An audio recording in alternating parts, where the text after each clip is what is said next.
So how do the aldermen work with city departments and the mayor on those, on executive initiatives?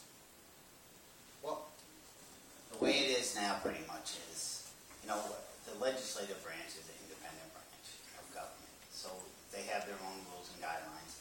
So when the mayor has an initiative that he's considering, he'll send us a communication, and I'll also put that in committee, and then it proceeds from there. Pretty similar to a regular resident pretty much contacting you and telling you he's working on something. I think where the problem is now is sometimes he might be working on an initiative and we might be working on the same initiative, and that would cause a little conflict. But you can have multiple initiatives working at the same time, so I don't see that as like a major problem or anything. So when you're working on initiatives, whether they're one and the same initiative and you have different approaches, or one of the executive goals comes into the council, how closely do you work with the staff? Well, that's usually what he'll usually, probably make one individual the spokesman for it. Say if it's an engineering issue, Ralph Swenson will come to the meetings and talk to us and explain things to us, and we'll ask him questions, and that dialogue will, say like Washington Avenue single. So he's been there multiple times, always asking for money. So that's the bad part of it. But that type of thing. And if it's a planning issue, the planning, or if it's a legal issue, the corporation council will be there. So there's always a representative, one way or another, expressing his agenda. Well, and also you mentioned the institutional knowledge, and Matt, you were talking a little bit about that too. You obviously need to rely on their expertise, isn't that right? You have an example. Department heads run the city. Sorry? The department heads run the city. They have all the knowledge. If you can just contact them and talk to them about different things, they can fill you right in, past and present and future, pretty much. Do either of you have something to add about that, working together with the city government? Just for an example, when I got the legislation passed for the sidewalk cafes, I worked with building and safety department head, I worked with planning department, I worked with zoning, I worked with corporation council because it became a legal issue. And I got along, I was able to talk freely with them, and it went pretty smooth. I think because we had the majority of the people on the council that were for it, it became also a safety issue in addition to a liability issue for the city. But I was able to go to the department heads and just glean information, get data, and get some of them to come to the council meeting, to the committee meetings to give us pros or cons. I'm always looking for pros and cons. I just don't want to hear the good stuff. I want to hear the bad stuff too. Why this would be good or why it wouldn't be good. So like you said, you glean from the department heads. They have the expertise. Some have been there for years, and they're usually very communicative with you. So at least I found they have been.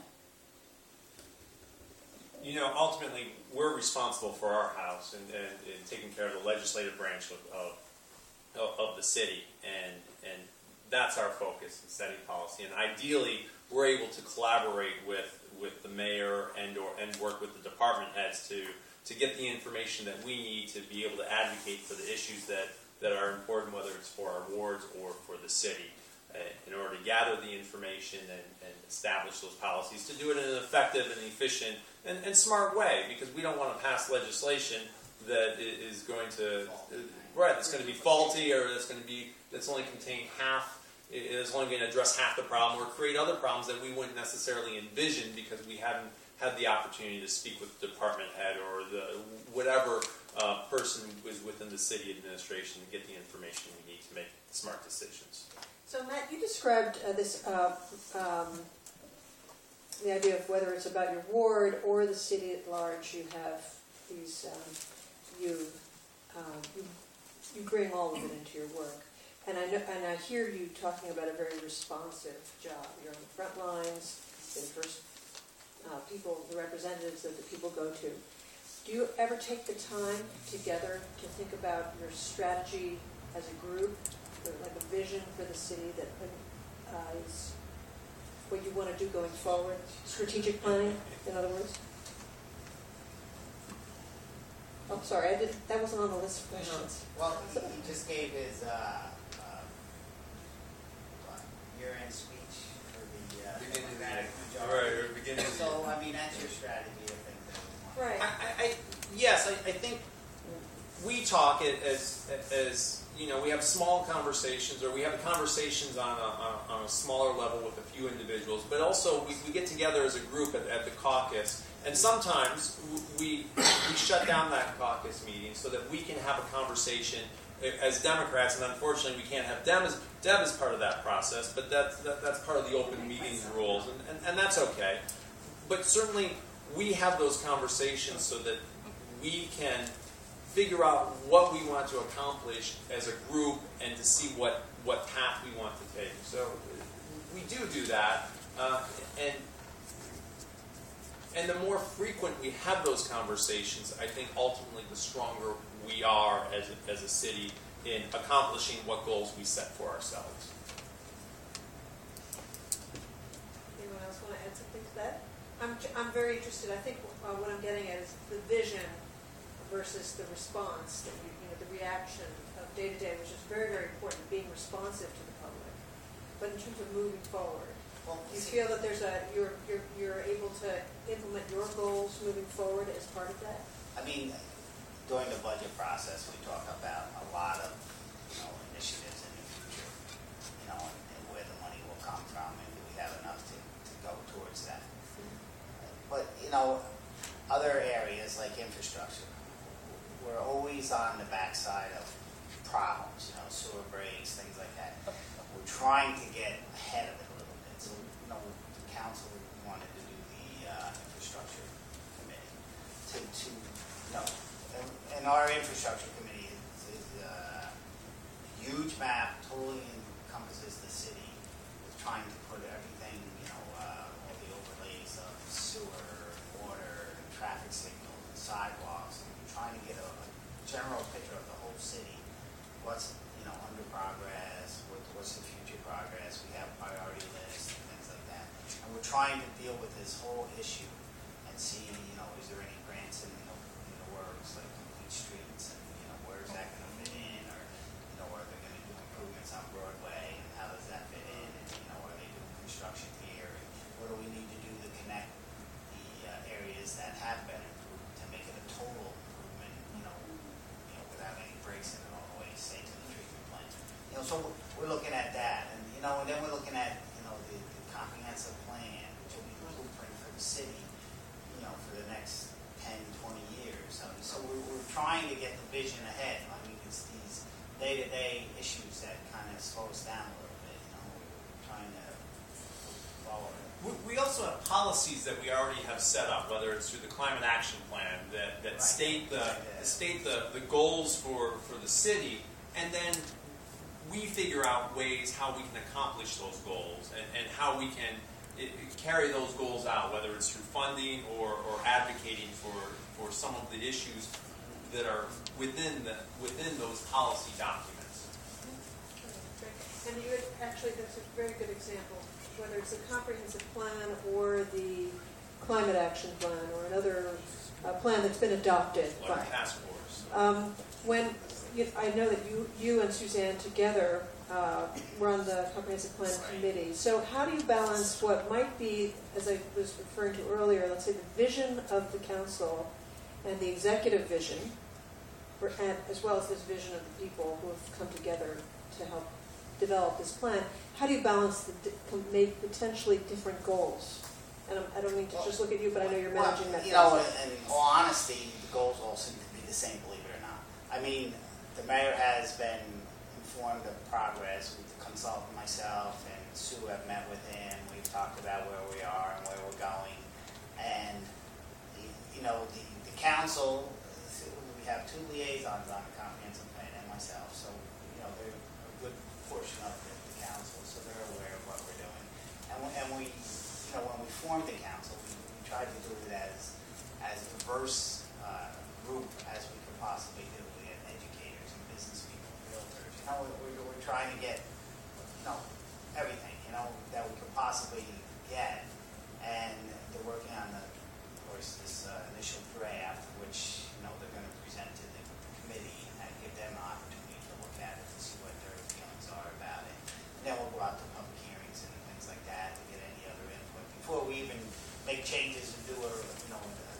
second draft, you know, because, and this is just the comprehensive plan part of it. This isn't the zoning part. We're still working on the zoning part of it, which is another whole area, you know, that we're trying to streamline and do a zoning handbook to make it easier than trying to look through that big book of zoning rules and regulations. And I was asking about it more as an example of how potentially there might be a conflicting vision, or how your vision is converges, let's say, with the executive We'll office. see, and the bottom line at the end, this plan has to come to the council to get approved. Right. So we need their input, as well as we need the people it's going to affect, and, you know, that's the two main groups that we need to have, you know, able to adopt this plan. So, Okay, well, moving on from this particular one, you know, Kingston Citizens was founded as a means of improving communication and engagement with the public. And so our ward meetings were a really great opportunity to do that. And they were replicated in some other wards. Have you set up ways of communicating with your constituents on a regular basis? Well, since I live and work in the same ward, just by walking occasionally to work, I come across people outside, I communicate with them. I tried to get as many emails as I can from the Ward 9 meetings. I've made it very easy for them to get a hold of me. I have my smartphone. If there's an issue, I can usually address it right away. The biggest thing is, though, is just getting to know your neighbors. I have a ward, like I said, we have ward meetings, and then I usually try to have 2 times a year a bigger ward meeting, more of a public venue where I have speakers that come in. And the last couple of years I've had Tinty, the mayor. The biggest request is DPW. And that's a hard one to get a hold of. Right. But I try to communicate that way with me. And phone numbers, I give my numbers whenever I talk to somebody. I give them my card. It's on the website. Word of mouth. You know, just spread the word. I mean, I'm starting to get calls from other wards. I'm like, well, okay, well, I'll refer where it has to go. But I would say I'm out there a lot getting the information. Believe it or not, just working in the public, like in the hospital. I run into a lot of the people in the ward too. So. Right. Well, you walk and work. You walk to the city hall and you work all in your own ward, right? Right. So everything is right there, and I shop locally. I shop as much as I can for local merchants. I try to use as many contractors that are in Ward 9. I just make a point of just, you know, knowing I'm visible. You know, you can call me anytime. I don't care what time it is at night. I may not pick up at midnight, but I have an answering machine, and I try to get back to them. But I think I'm doing good in getting a hold of them. Like I said, just getting out and walking on a Saturday. I've run into some people, and it opens up a lot of discussions. Great. Matt? I think just to follow up on that, we have meetings. Nina Dawson had a recent meeting in the 4th Ward. I've had meetings in the past. We all have our city email accounts. We all have personal email accounts that are personal email addresses that many residents have access to. Our contact information is available on the city website. We see people because we live in the community. Our wards are relatively small, so we see people within our wards, and we're able to communicate with people on a daily basis. And indeed, people can even come knock on our doors, and if they have an issue that they want to talk to us about, or send us a letter, whether it's through City Hall or at our homes. And I don't know if it's a requirement for the job, but none of you seems to be very shy, right? I'm kind of shy. You know, it helps to be able to talk about it. And you have to have a sense of humor. Right. Really, you've got to kind of let the arrows bounce off your back occasionally. So we're going to wrap up with one last question, and then I would like to see if the audience has questions for you. And maybe in the future we'll even do it. We had some email questions last time, right? Awesome. Okay, great. So besides casting a vote, what do you think is the best way for citizens to implement important changes in the city? And how can they do it with the support of their elected officials, i.e. you? Get involved. All these different task force groups have been taken by the initiatives of the citizens, and it's come to the council, send info, come to committee meetings, you know, present your info. We let people that come to committee meetings speak. I mean, they just don't sit there. They can speak. And like I said, a lot of these, like I said, different task forces are started by the common citizen, having a goal, having a vision, and then presenting it to their elected official. That's great, because also as Jim really nicely described, that's how you learn about the city, is to become involved in a specific activity.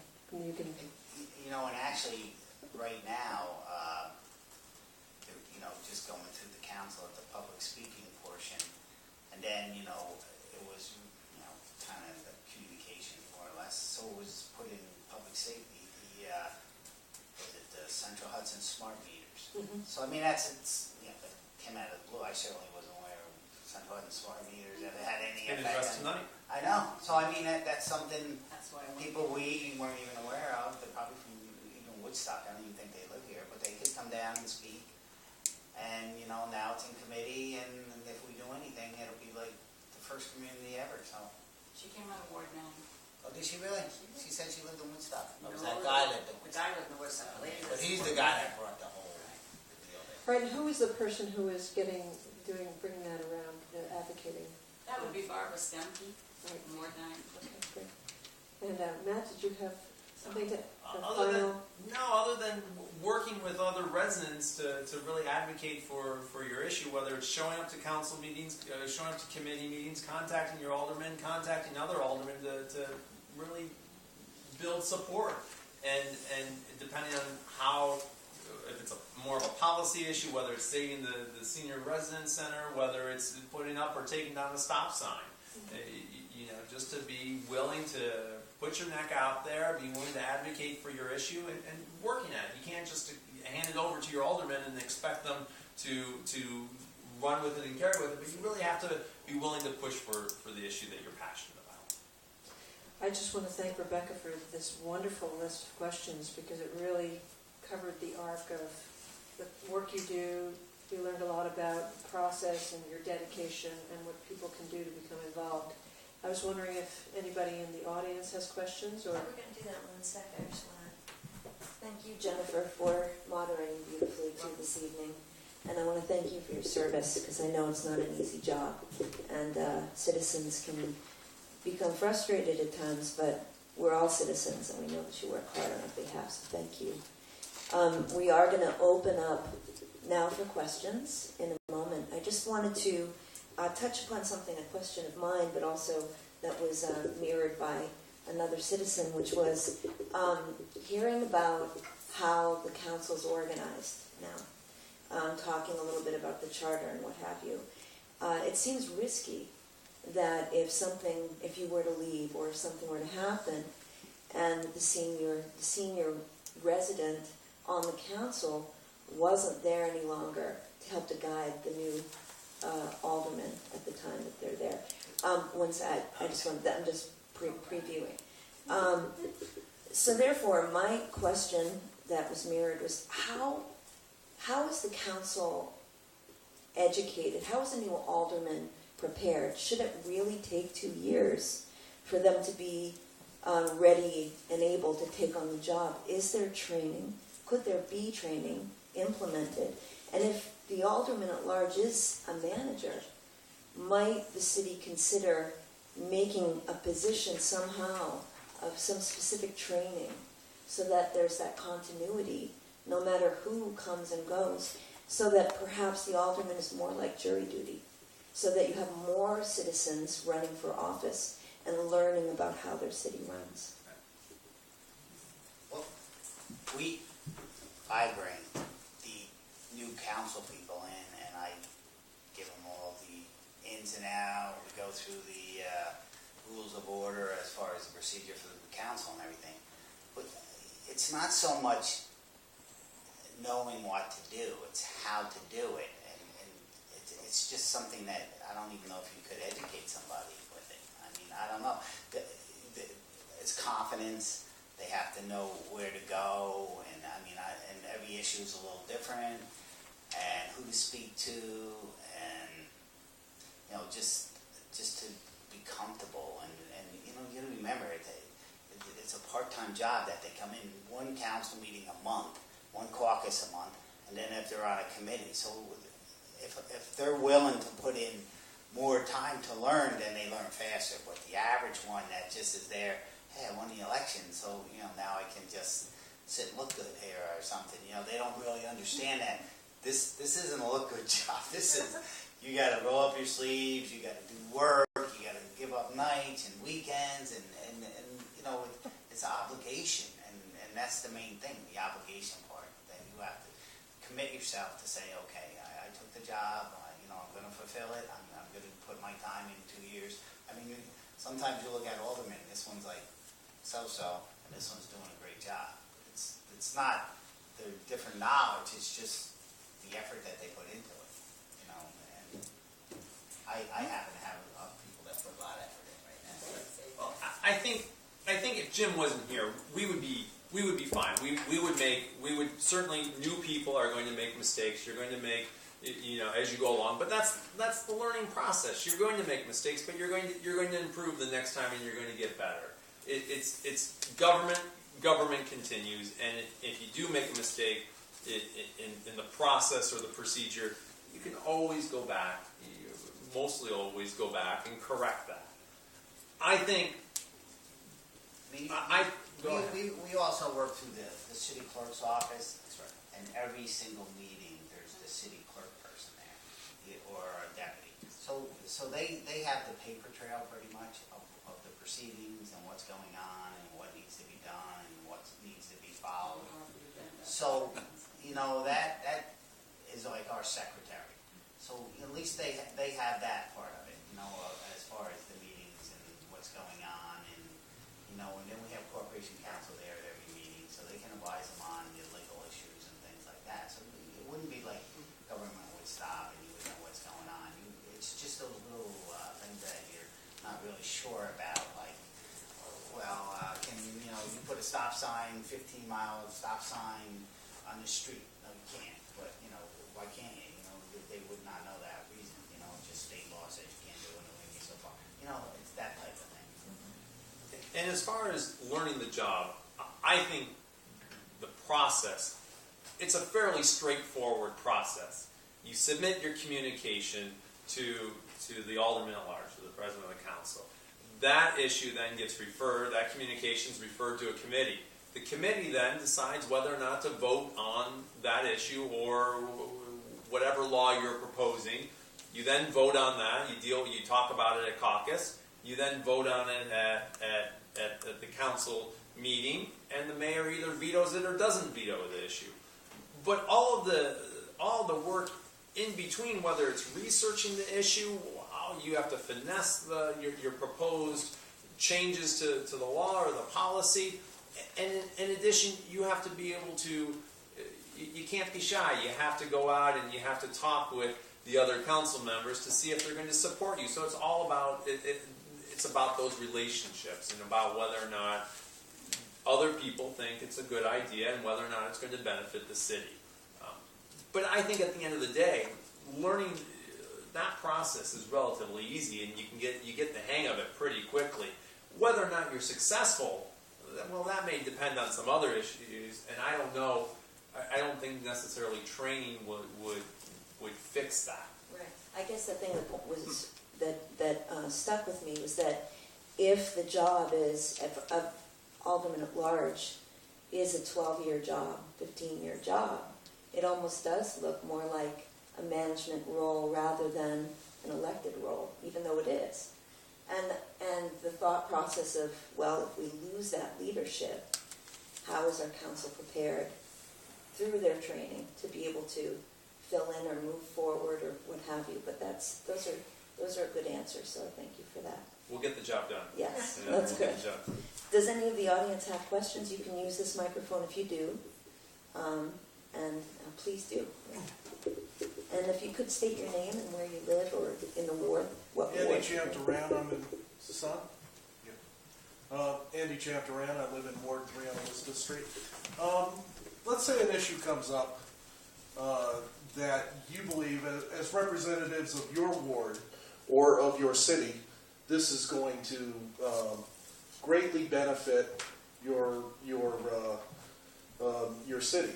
But the people of your ward that you are elected to represent completely disagree with you. Let's say, for example, we're responsible for our water lines all the way to the city, tap in that's under the street. We're also responsible for the trees and sidewalks which are off of our property. Let's say the issue comes up that everything from your property line out is the city's responsibility. Devastating for the city, but everybody in your ward wants that. How do you vote? Your personal belief as opposed to the people that you're hired to represent. Thank you. I mean, that would be a citywide issue, because I'm sure everybody would want that. I'd even want that, because I'm a plumber and I know what you're talking about. When that sewer line breaks, we're only to the tap on the main, that's it, or the water main breaks, they're not responsible for anything. I mean, that's through actually, I think probably the water department. I'm not even, I just know that's the law, but I don't know why that's the law or where it came from. But that wouldn't, make aldermen in conflict. You'd be talking about something like, say, the quick check on Albany Avenue. That was totally opposed by the aldermen of the ward at the time. And the residents of the city were totally in favor of him because they didn't want that encroaching on residential territory, and I can understand that. But the other aldermen voted to let it, get the permit and through planning. So that was a case where he was opposed to it, but the other aldermen said, no, it's best for the city. But your opposition to your constituents, your personal beliefs. Oh, no, he pretty much went with the... Yeah, but what do you do in your personal beliefs? I'm not asking for... Oh, I see what you mean. Yeah. That's I think that, like any issue, you have to go through the pros and cons and evaluate the benefits and negatives of the proposed legislation to see what kind of impact it's going to have on the residents, and whether or not you can, what influence you can have on the legislation, whether it's modifying it, potentially weakening it, or strengthening it to reflect the needs of the residents in your ward. I think, like any issue, you just have to go through that process and ultimately make a decision. That's probably the hardest decision you can Yeah. make, because you're going against the people that voted you in. So if you're going to make that decision, then you're going with what you feel is right. So. And the other thing, just I try in issues in my work, because I have the regular meetings, I try to bring it to the meeting and just get feedback, and then they can listen to my explanation. So far been okay with that. I've been able to explain just by the research and how this would benefit you, and I also give the pros and cons, and then but when it comes down to it, they elected you for your, not for your expertise, but for that unit. Voice. For their voice. And like I said, you say most of the word, but there's a lot of people who never say yay or nay. They just stay silent too. So it's usually the ones you pay attention to are the vocal ones, where there may be quite a few that are for it but didn't make an opinion. I think that's right, and I think it's important to get that feedback from the residents of your ward. And of course, on any issue, you're going to have a diversity of feedback, and it's very rare that you're going to have universal support or people are going to be aligned in the same way on any particular issue. I think that's, the times that I've had to do that, it's been rare indeed. What I can tell you, majority of the aldermen will do what the residents want them to do, no matter how he feels, because he's representing them. They voted for him, so he feels he has a lot more of an obligation to them than he does himself. Other questions? Claudia? Do you have a question? Gerald?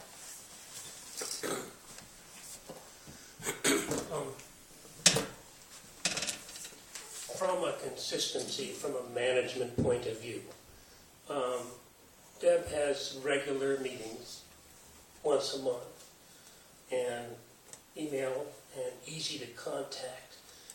I don't know, can you say, or do you provide any guidance to any alderman about, well, I guess I could ask you the question, do you know how each of the aldermen interact with their wards? How many, I would wonder how many people copy or emulate Deb's work. So I'll give you my experience, and for what it's worth, in 6 years, there has been one ward meeting called, at least by the alderman, and often the alderman doesn't show up or can't communicate. And that is still much the case, but that happens to be Ward 4, so I get that view. But I don't know, I was talking with another person who's in a different ward today, and it's a business person, and I asked the person, have you spoken with your alderman? And the response is, I don't see my alderman except, and I get this, I don't see my alderman except when they're coming around for votes. The notion is we can always contact our alderman, but what I see as a process, and why I think the city is on it, people are involved, is the aldermen don't reach out on a regular basis and contact the citizens.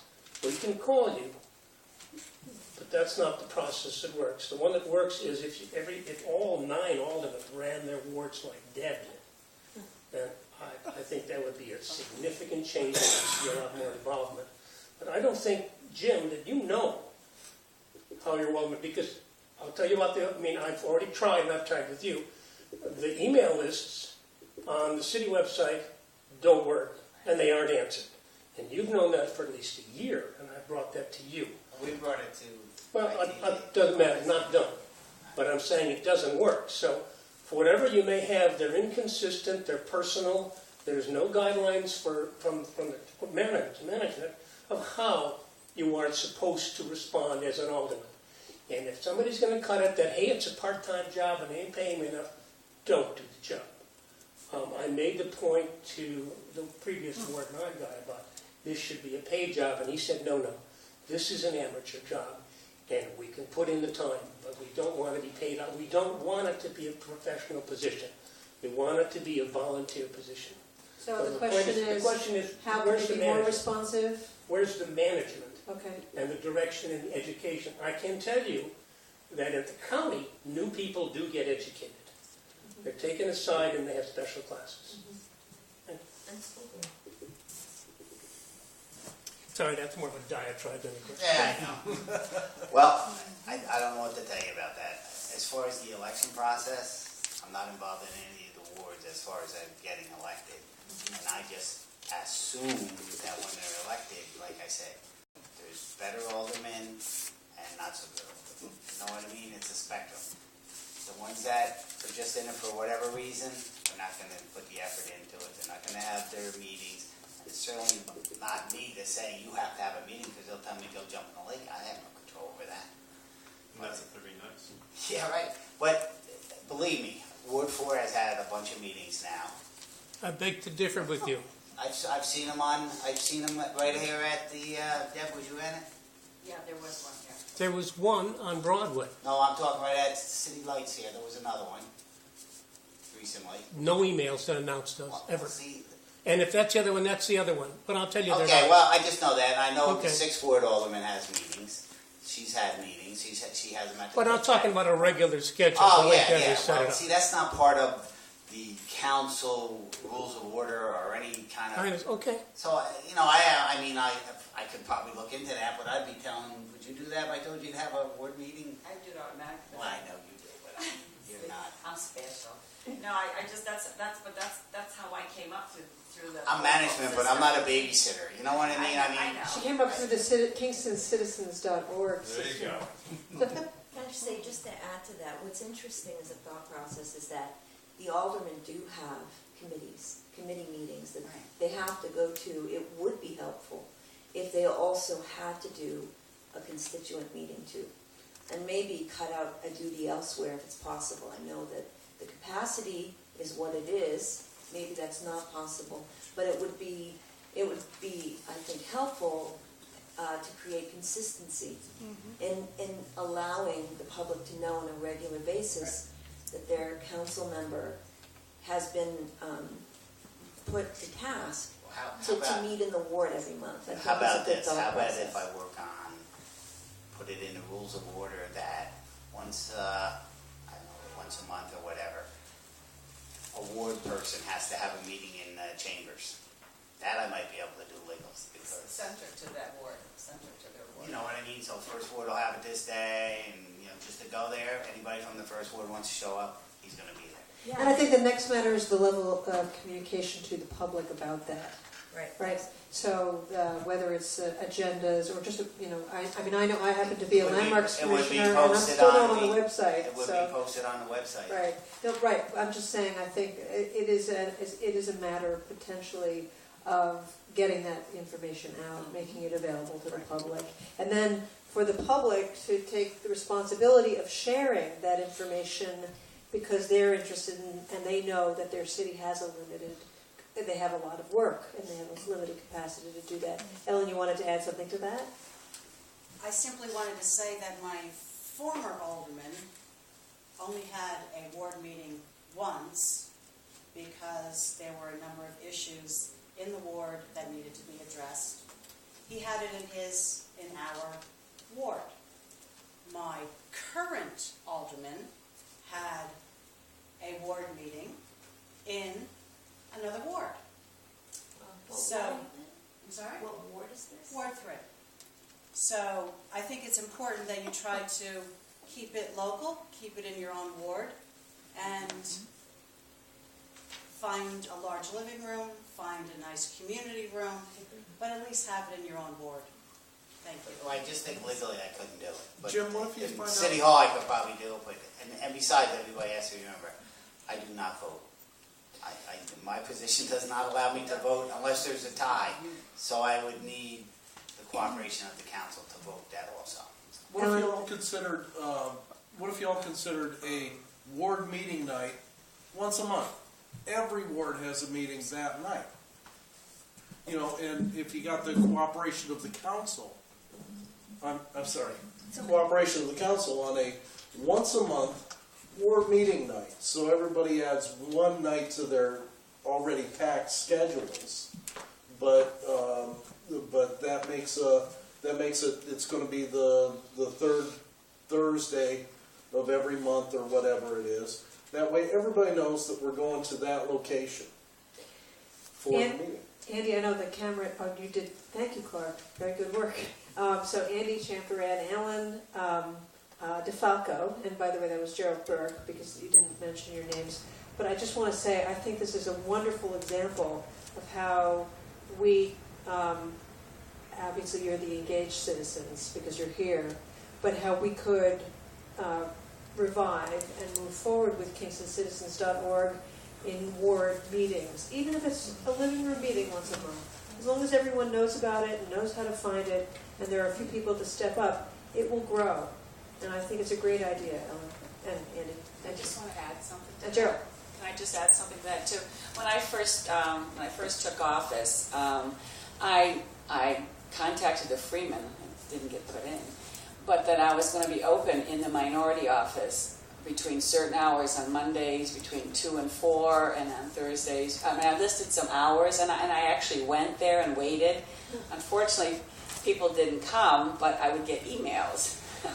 So, I mean, I tried that, and then I figured, okay, maybe people feel more comfortable in their own environment, in a home, in the ward. But being the minority leader, I left it open for everybody because I am the minority leader for the city of Kingston. So I wasn't just going to limit to Ward 9, but anybody who had an issue could come and I could direct them possibly to the ward where they lived for further clarification. But I think it's true, you have to have it within the ward. With me, I have the big meeting 3 times a year with the Fresh and Easy Cafe, which happens to be a business in Ward 9, which is perfect as everybody likes going there. And in conjunction, I've also had a ward meeting with Ward 7, because we found that being so close together with our wards aligning, that the same issues, you could live on this side of the street and on this side of the street, and your neighbor's a 7. So Alderman Mills and I had one together, which was very successful. They were standing outside waiting to get in. Plus I serve food. I don't have just coffee, I have food. And believe it or not, that is light refreshments. People come in, they feel comfortable, they can eat, they can have their coffee, communicate, and then also talk to the people, the speakers that I bring in. You're very lucky to live across from a bakery. I just want to I just want add, to say that also, sorry, go ahead. I just wanted to say that I think also the city public meetings are a great opportunity for the public that might be missed. And it's important for the public to be not only aware and attend those, because those are, obviously open to the public for the most part. And Rebecca, you want to add? But I think also if we can move in the direction, and this is something Kingston Citizens has been advocating for, of as much information as possible to the public on the calendar. I know that it's a management, and not just a management, it's a staffing issue. So, sorry. no, it's fine. I wanted to add that, Jim, if you would bring that up and have a discussion about how to communicate would be great. But I also want to say that from my experience, the average person might not feel comfortable coming to City Hall to meet with their alderman. There is a real disconnect. That personal relationship that we talk about really is forged by people being on a certain kind of turf, comfortable neighborhood turf in Ward 9, and also accessibility. For a while, we would go from one living room to the next, and we would have residents take turns in hosting their aldermen and their neighbors, which helps to build community and also takes some of the onus off of the alder person and allows there to be a collaboration. And through those kinds of meetings, people really have conversations. And it's charged all the way around the room, and it's accessible to our elderly population, to our new neighbors, and I think it's really effective in building those relationships and charging people to different tasks that I know when you're appointing people to committees, we notice a lot of the same people. But we're a big city and there are new people coming in all the time. But if we don't know one another, then the city loses access to the potential talent that it has to choose from. And I think this kind of a discussion helps us to make that connection. Have webcasts ever been discussed as part of the city government process? We've talked about it. I think that our technology we haven't updated our technology for whether it's recording meetings or videotaping meetings. I know Clark for a while was video taping or live streaming many of the He's committee the only one in meetings. town doing it. That's right. So, and which was nice and it was a great benefit. I think the Daily Freeman did it for a while as well. But with so many other budgetary concerns, I think that issue or budgeting for that item is fairly far down the list, although it is important. Somebody else? Did you say your name too? Hi, my name is Yes. My name is Quentin Champaran. I'm all for, I love my dad's idea about having the local alderman meetings because I feel I'm a citizen of Kingston and I believe I should know what is going on in my city. And not only do you reach out to the people, but have you ever thought about reaching out to the younger people like me, say people in high school, middle school, because I feel they should know what is going on in their city, and maybe you should consider what they want as well as what the other people here want. It seems like they should know what is going on in their city. I mean, I talked to some of my friends, some of them don't know what's going on in their country, let alone their city. And I feel it is, yes? It's a great question, thank you. Not to interrupt you, but for a while, the Kingston High School had students that had come to the committee meetings, and somebody had to sign off that they were there. I haven't seen that this year, have you? No, Bring it back. I think it should be brought back because I really think, I don't know what the curriculum is, but for when my kids were in high school, it was wasn't too in-depth in a lot of American history and the governmental process, which I think is what the country is based on. That's how we were started. It's a cheap field trip, too. That's right, and gets them out, gets them engaged. and like I said, get future activists involved in their city, in their town. But I don't know what happened. I just happened to mention. I just thought that when he said that. Well, these guys used to come to American history class. Maybe we should contact the high school and say, I mean, I'm drinking my people, I don't feel their concern was happening in their city, and they should be. I mean, I don't see, how many young people do you usually see at these kinds of events? None. I'm usually the only one who likes to go to these events. And I feel they should be concerned, like, hey, I live in this city, I should need to know what is going on and not live, like, in a blank state of mind of not knowing what is going on. I'm probably going to show my age, but in high school we had a young Republican club and we had a young Democratic club. I don't see that anymore. I'm showing my age, I know. I came from a country school. What was that, 29? Was that, no, 1969. But there was, and they did also community service. In addition, we had the Key Club, and I mean, there was different service organizations at the high school, which was not a breeding ground, but just a melting pot of getting people involved and getting civic minded. But like I said, I'm School board. no. Well, sometimes, usually they might get assignments in high school saying you have to go to a city meeting for Maybe your that's what we your were saying. education, but I feel that our alderman in our city needs to reach out to the younger minority, the majority of the younger people. Jim and I sat together with,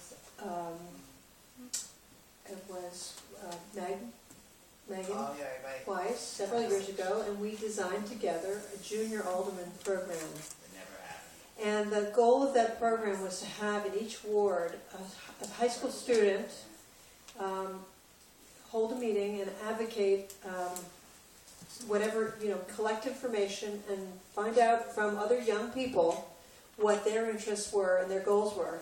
And then actually we were going to be two, so they could run on different platforms. And then throughout the course of the year, shadow the alderman in their ward and bring a resolution to the floor. So it's sort of a, schoolhouse rock in person, right? Learning how, a goal becomes a resolution.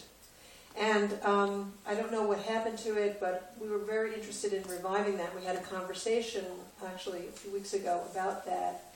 Of course, all of these things require funding and staffing, but some of it just requires organizing. So perhaps if we reintroduce that, would you be interested in being shadowed by a young person? Sure. Okay. Why not? Yeah, they were all supported at the council. I think that Easy the, one. We could get support for that. Okay. the comprehensive plan is an important process that's happening in the city that not only works to create the vision for the city, but compiles all of the plans that the city has, which would inform us all on strategy. And one of the, getting back to the idea of this, the council strategy in connection to the executive office's strategy, how might the council, because we were talking about this earlier, but I wasn't quite clear on how the council might set its goals based on now all of the documentation, plans, and studies that it has to create some sort of strategy over the next 5 years on how it's going to actually make the comprehensive plan process something that's alive and not just another document that's sitting on a shelf. Well, that's why it's called 2025. So in 25, the year 25, they'll revisit it. But in the document, it gives you specific areas that would be nice to improve, and also gives you possible funding streams to have this accomplishment. So I think, when they look at the plan in itself in general, they'll say, yeah, well, we should do this, or if it has something to do with Broadway and redoing the lines and making it more pedestrian friendly, or roundabouts and things like that. I mean, there's a lot of general things that will be discussed, I'm sure. especially the roundabouts. Some people are in favor of them, some people hate them, but we are in the process of looking at that one at the junction of Broadway. 587. Yeah, 587. The open spaces, So- they designated open spaces to stay open. Well, yeah, and so that whole thing. I think it's important with anything, and certainly with the comprehensive planning process, but to set goals and to really pick, well, okay, what can we accomplish in a year? What can we accomplish in 5 years? What can we accomplish in 10 years? How are we going to do it? Where's the funding going to come from? How much are we going to set aside for the budget? How much are we going to bond for it? And how are we going to go about accomplishing that? That's partially what we're doing for the infrastructure subcommittee. We requested all the 5-year plans That's from all right. the departments, so we know what their vision is to see if it'll. And we're looking beyond that, though, as well. And so to say, well, this is how much room we have in our bonding, and this is how important the issue is, how are we going to accomplish it? And I think it's certainly vital to be able to do that. And part of the challenge is when you have a new administration, you have new aldermen, to bring people up to speed, to bring people, and people may have different priorities. But if you can certainly set those issues in motion, and you can adjust as you go along. But it's certainly good to have a plan, and the comprehensive plan hopefully will provide us with that path. Well, that's why I wanted to be on the comprehensive plan, because I want to follow it through. I mean, I was there from the beginning, and I said, I know Jim came to me and said, gee, Deb, you're on a lot of committees. I can take you off the You wanna comprehensive. deal with that? You sure want to do the comprehensive? I said, no, I want the comprehensive, but I ran on that for almost 2 terms. Plus, I want to see the continuity. If I have to stop, I said, I'm in the momentum going forward. So, yeah, I'm on a comprehensive. So are you going to be on the Common Council until 2025? I will definitely be retired from something. Then she'll be off the fence about term limits. That's right. That issue will be resolved. Does anyone have any other questions that they'd like to ask? No? Want to wrap it up, Jenny? Well, I realize some of the questions that came up are obviously challenging the capacity, and I think that's it's important for people to understand that you are part-time, that we have resource limitations, but it's our hope as part of KingstonCitizens.org that we can be, as a citizens group that hopefully grows, a voice that you can count on to help you think about innovative ways that you can engage the public. And that's the purpose of this event and the last one, and hopefully future ones, as well as the dialogue that we have online. So please be in touch with us and encourage the other aldermen to be in touch with us as a means of helping you communicate with the public. Obviously there are other ways, but it's our mission to help engage the public on issues that matter to them. So we thank you so much for giving your time, and we appreciate your dedication to the city of Kingston. And we appreciate all the work that you guys do. And believe me, I'm speaking for the council, they'll take any help they can get. And if you guys are, engaged in volunteering, we'd be more than happy to, share anything that we have going forward, or even in the past. And we know you have. You've all been very responsive with us, and we thank you. Thank you. Keep up the good work.